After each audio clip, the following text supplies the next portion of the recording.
Hello tout le monde! Aujourd'hui on se retrouve pour un tuto qui va vous montrer comment réaliser des jolies petites patounes comme celle-ci, et en plus c'est très simple à réaliser.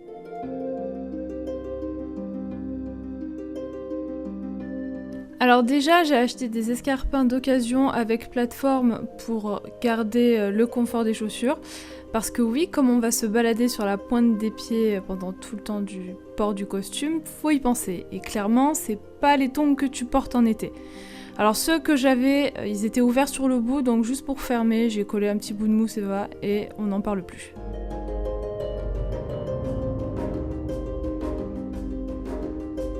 J'ai sculpté la base des pattes avec de la pâte à rêve, qui ressemble un petit peu à de la foam clay. C'est une pâte qui sèche, donc il va falloir faire tout d'une traite. En ce qui concerne la forme des pattes, à mon sens, les personnages ils ont beaucoup plus de points communs avec des prédateurs comme les loups ou les félins. Quand on regarde tous les crânes et plumes qu'ils arborent sur leur tenue, ça fait beaucoup de trophées de chasse, en plus de leurs traits du visage qui là aussi font très félin. Donc ça me semblait plus logique de faire des pattes qui se rapprochent de ce genre d'animal. Enfin, après moi je vous dis ça, mais vous faites exactement ce dont vous avez envie, hein, que ce soit clair.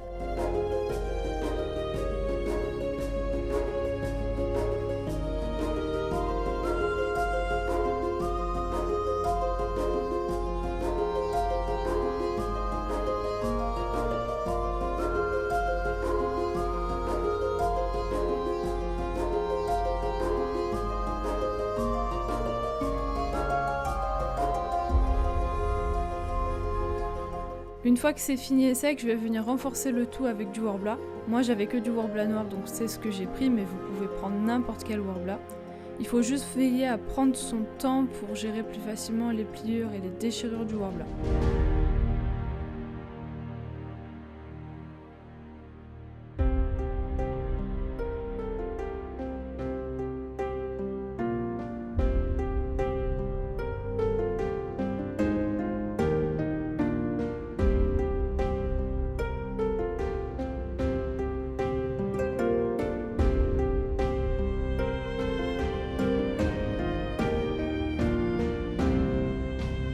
Une fois que j'ai bien tout recouvert, je vais découper les parties qui dépassent tout autour de la chaussure au scalpel. Pour m'aider, je vais réchauffer ces parties-là légèrement. Il faut surtout pas oublier la partie du haut qui pourrait dépasser sur votre pied et bien vous faire mal si vous la laissez.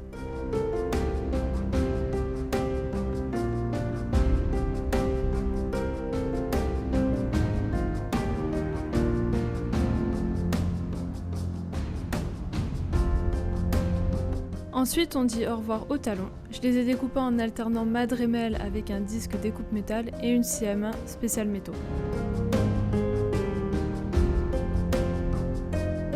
Alors juste, ignorez pour l'instant les griffes que vous voyez. Je me suis servi d'un collant d'hiver qui fait un peu laine pour la suite. J'ai dans un premier temps enfilé une jambe du collant par-dessus la chaussure.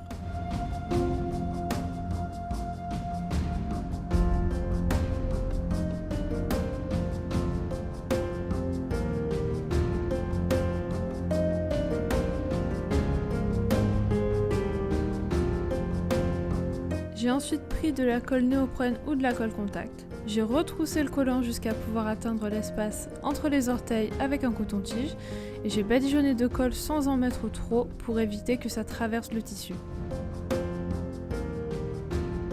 Et enfin, j'ai réenfilé le collant et bien appuyé là où il y avait de la colle jusqu'à ce que ça prenne bien. Une fois que tout ça s'est bien collé, on fait un petit peu de peinture. J'ai utilisé de la peinture à l'huile noire pour ajouter un peu d'ombrage entre les orteils. Je passe aux griffes. Celles que vous avez vues avant étaient en Worbla, mais la moitié se sont décollées à la première sortie du costume, donc je me suis dit qu'il valait mieux quelque chose de souple. Qu'est-ce qui est souple et pas cher? Le latex. Donc sur une surface plane, j'ai sculpté 3 griffes avec une pâte plastiline qui ne sèche pas et qui est donc réutilisable.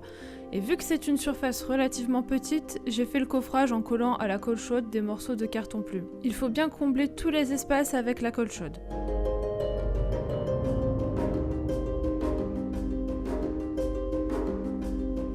Quand c'est fait, on remplit le moule avec du plâtre de moulage et une fois sec, on enlève le coffrage, puis la pâte du moule. Une fois que le moule est fait et nettoyé, on va passer au latex.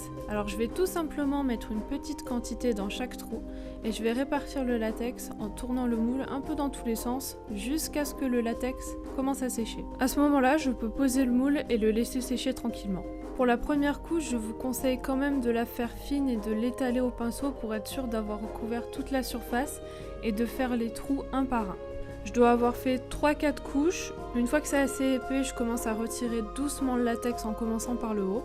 Si ça résiste trop, je tente à un autre endroit, j'insiste pas pour éviter de déchirer le latex. Évidemment, pour faciliter cette étape, avant de couler le latex, vous pouvez mettre du démoulant ou de la vaseline dans votre moule. Tout de suite, talquez entièrement la griffe pour éviter qu'elle ne colle sur elle-même. Si besoin, n'hésitez pas à couper un peu le contour de la griffe pour que ce soit plus net. J'ai rajouté du coton à l'intérieur pour les rendre un peu plus rigides.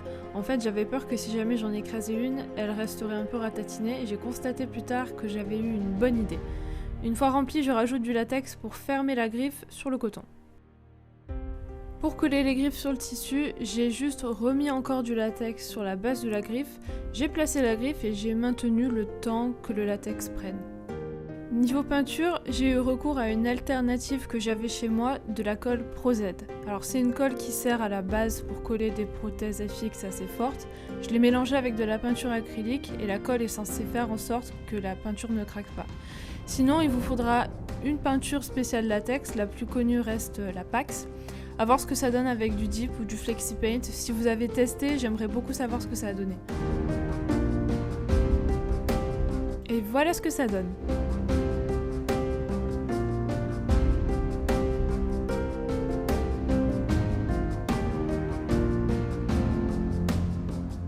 Le collant reste assez fragile, c'est indispensable de le protéger sous la chaussure. J'ai déjà dû changer une fois le collant après un jour de convention.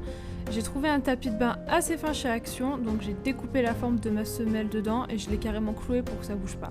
Pour finir le style des pattes pour Xaya, j'ai fait une cover que j'ai enfilée au-dessus de la chaussure. En dessous de la cover, j'ai cousu un côté de velcro pour servir d'accroche au bandage que j'enroule autour de mes jambes. J'ai également cousu des bouts de velcro pour fermer le bandage tout en haut.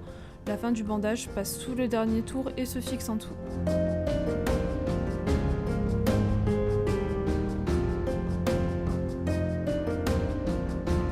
Merci d'avoir suivi ce tuto, n'hésitez pas à me faire des retours dessus, j'espère que vous l'avez apprécié.